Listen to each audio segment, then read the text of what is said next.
ಸಂಜೆ ಒಂದು 6-7 ಗಂಟೆ ಆಯಿತು.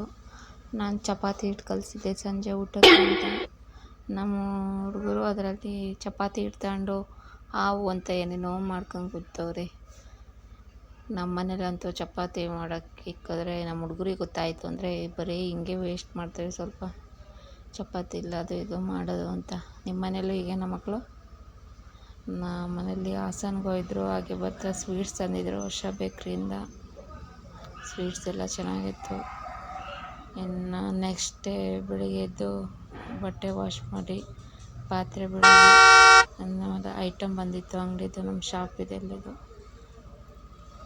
ಆಮೇಲೆ ಐಟಮ್ ಎಲ್ಲ ಇಳಿಸ್ಕೊಂಡು ಅಲ್ಲೇ ಟೈಮ್ ನಾನು ರೆಡಿಯಾಗಿ ಹೊರಟೆ. 10 ಕಾಲ ಆಯಿತು ಶಾಪ್ ಹೋಗೋಷ್ಟೊತ್ತಿಗೆ. ಹಾಗೆ ಹೋಗೋಕೆ ಮುಂಚೆಲೆ ಒಂದು ಸ್ವೀಟ್ ತಿನ್ಕೊಂಡು ಹೊರಟೆ. ನೆಕ್ಸ್ಟ್ ಸಂಜೆ ಬರ್ತಾ ಅಲ್ಲಿಂದ ಸೌತೆಕಾಯಿ, ಬಾಳೆಹಣ್ಣು, ಸೀಬೆಕಾಯಿ, ಆಪಲ್ಲು ಇವೆಲ್ಲ ತಂದೆ. ವಿಡಿಯೋ ಇಷ್ಟ ಆದರೆ ಲೈಕ್ ಮಾಡಿ, ಶೇರ್ ಮಾಡಿ, ಸಪೋರ್ಟ್ ಮಾಡಿ. ಇಂಥದ್ದು ನನ್ನ ಮೊದಲನೇ ಯೂಟ್ಯೂಬ್ ವಿಡಿಯೋ. ಪ್ಲೀಸ್ ಸಪೋರ್ಟ್ ಮಾಡಿ. Thank you so much.